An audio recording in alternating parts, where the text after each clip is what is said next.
All right, welcome to week 5. We're going to begin looking at global stratification. I'm going to do this in 2 parts. You're going to get week 5, part 1, and part 2 will be in week 6. Now, global stratification is a really interesting topic. Now, couple of things I want to make a very important point about. 1, keep your sociological imagination in the forefront of your mind. So that's really about stepping back away from your own opinion and looking at the information. Now, part of this is going to apply to your assignment, and so it's really about trying to let the data tell you what the facts are as opposed to what you believe. And the second piece is I'm going to encourage you to make advantage of getting current information. Now, Hans Rosling, who does the Gapminder site, that was his there, but he's a internationally renowned health speaker, and he's an educator in world health. And so he's used a lot of really current information in a lot of his videos, and I really encourage you to look at them. I'll remind you about this later in the video, because he uses current data from around the world to give us a current real-life view of what the world is like, not the perception that we have that he argues is a 1950s perception of the world view. So when we think in terms of global stratification, that's what I want you to challenge you with, is the content we're going to cover in the first part. We'll be looking at wealth and poverty in the global perspective, the rich and the poor. And we're going to look at what are some of the problems studying global inequity that exists. We're also going to look at the classifications by economies, of economies by income. So across the world, there is several ways, the World Bank, for example, who divide countries, to divide economies by income. And we're going to look at the impact of debt and foreign aid. It's been a long-standing role that higher income countries and lower income countries, if you will, have had as relationships. And so we're going to look at what's been the impact of that. Has it made a difference? We're also going to consider then, as far as, what might I be considering or thinking about through this chapter, is what is global stratification then, and how does it contribute to economic inequity? I mean, if everybody was sharing equally, we wouldn't have an unequal distribution, but we do. And why is that the case? How does global stratification come to be, and how is it maintained? And how are global poverty and human development related? The World Health Organization puts out world challenges, of which eradicating poverty is one of those world challenges. And it seems like, if you hold a 1950s view of the world, that seems like an impossible task. But if you update your data files, if you will, of where we are today, that's not so far out of reach. So let's proceed looking at global stratification, part 1. Good luck, everyone, and let's get going. We're going to start with is, what is global stratification? It is the unequal distribution of wealth, power, and prestige on a global basis.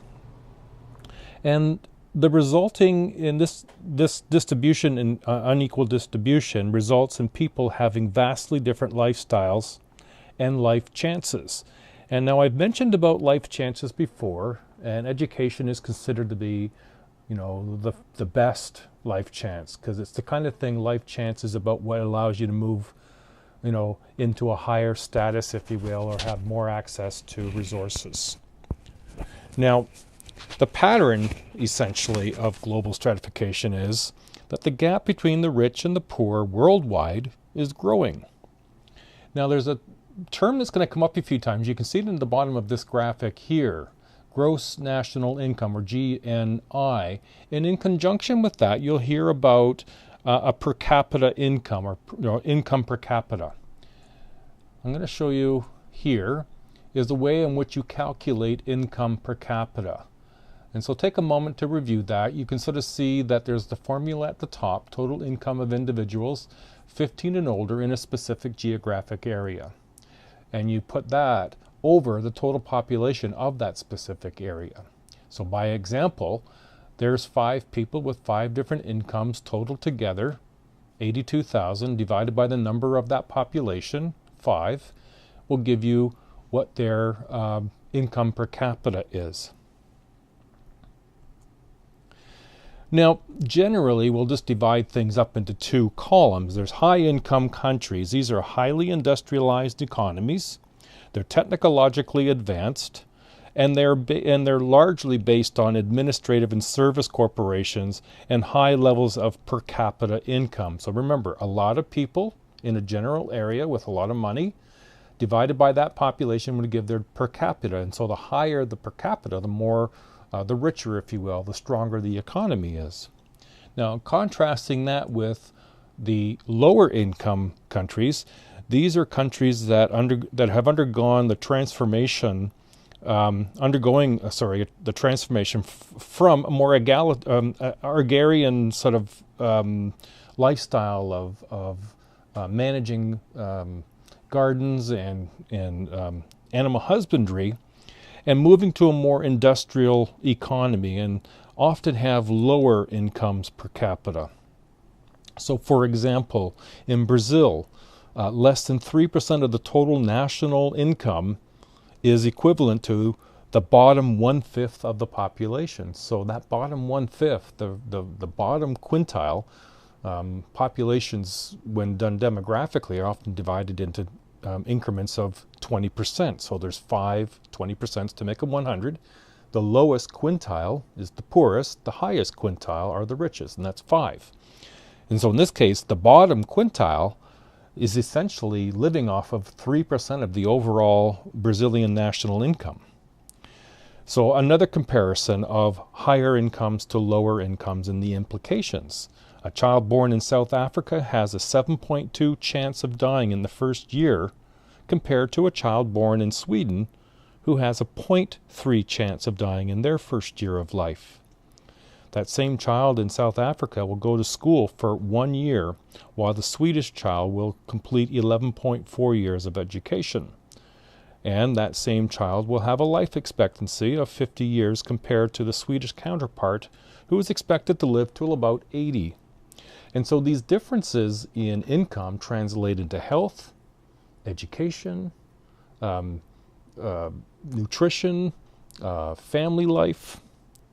And so when we look at what some of the problems of inequity, it lies not just in poverty, but also in the excesses.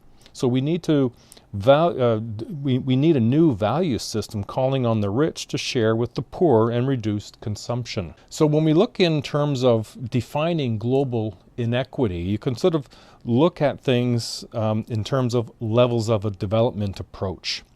And the world is divided into basically developed countries and underdeveloped countries.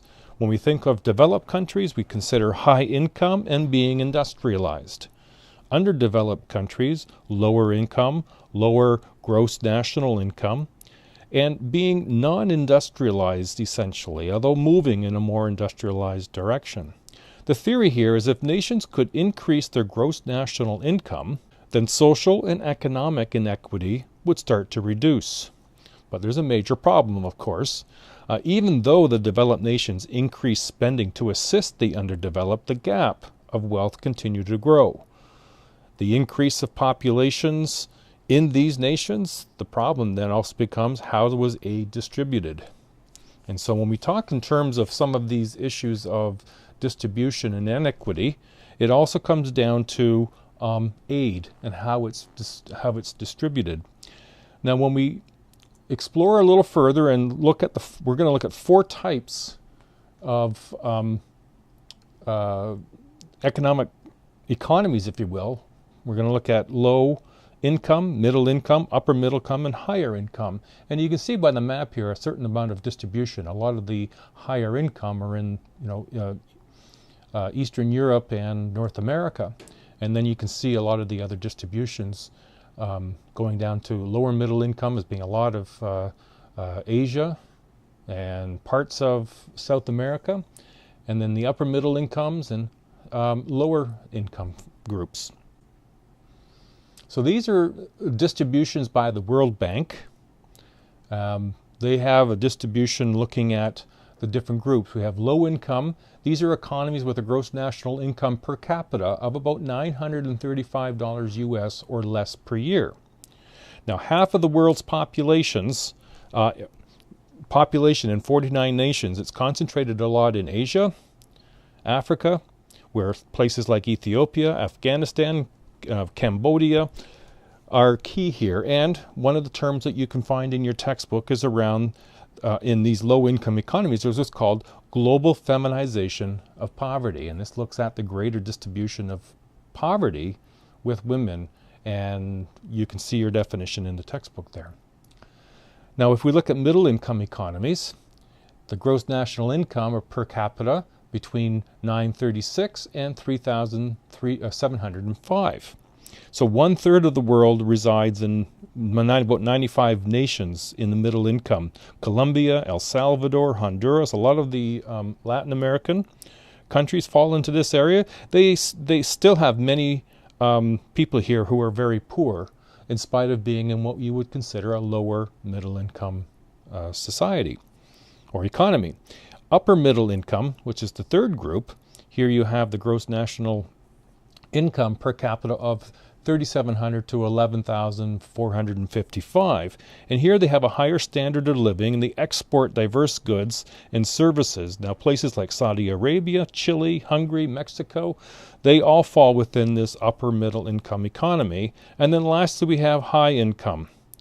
And there's 65 nations like Canada, US, Japan, Australia, Portugal, Norway, Ireland. And these, there are newer nations like South Korea and China that are fast becoming high-income countries. The impact of debt and foreign aid. And in particular, we're going to start here with debt and global stratification.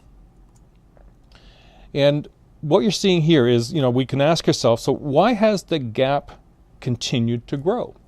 And what you're seeing here would be the income inequity that occurs, and you're looking at that distribution that way. So the debts that some of these countries owe to the rich nations is what's causing a great deal of difficulty for some of the lower income nations. Many countries have been forced to devalue their currency because of the debt, cut welfare, and put more money into, and not put more money into their economies. So the result is social strife, unemployment, and a denial of education for children. Now, foreign aid and global stratification. When aid is given, it often undercuts the local price of the same commodity. Now, this in turn can cause more problems. Aid is frequently tied to trade arrangements. The recipient nations can buy products from the donating nations. Now, some of the difficulties would be that, even though we're offering aid to another country that has to, by the terms of the aid, get product from us, some of the product that we're getting from that other country, our own country might be producing. And so we often, in the higher income nations, will subsidize those same producers so they don't lose money by the virtue of what we're bringing in for other countries. So this further disadvantages those lower income countries. Some of the trade agreements that occur throughout the world, this is only a small number of them, but these trade arrangements can also cause some grief. The continued decline in the amount of aid that is given, Canada has even reduced its aid by 20%. So this is an example of some of the trade agreements, and these trade agreements sometimes really restrict some of the potential, not allowing a recipient country to sell its products to the donor nations. And so it's forcing the country to allow for the import of equivalent products. And so these trade agreements can be very helpful for those that are agreeing and getting benefit, but it doesn't necessarily help the lower income countries. And so lastly, in this particular part, we'll just touch on briefly around foreign aid and stratification. And the United Nations have been very good at putting together what they call these Millennium Development Goals. And this is the not the latest ones. These are the ones from 2003. And they talk a lot about, number one, is being this early investment in basic education, because education is considered a very significant life chance. That when people are educated, There's a huge benefit in terms of their productivity, their ability to raise a family of a reasonable size, their ability to remain healthier and eat more nutritionally. There's a great deal of advantages to education. The increased productivity of small farmers around trying to encourage the entrepreneurial spirit, if you will, among smaller countries and lower income countries. Improving infrastructure is adding things like reasonable sanitation, access to clean water, access to electrical appliances and lighting. To nurture entrepreneurial activity, there's lots of things that people can be doing in other countries to raise some money to increase their situation, and they want to see more support in that. Promoting democratic government and human rights. It's always been a very big part of what the United Nations Development Program does. And then lastly, around ensuring environmental sustainability, that in spite of doing all these really good and positive things to try to help people, we want to make sure that they're done in an environmentally sustainable manner. All right, so that's been part one. I hope that's been helpful. Take some time to go through your textbook and make additional notes. And watch the video that I posted as well for you regarding, or put on by Hans Rosling. It's a very good one and gives you a good overview. And we'll see you in next week's part 2. Bye now.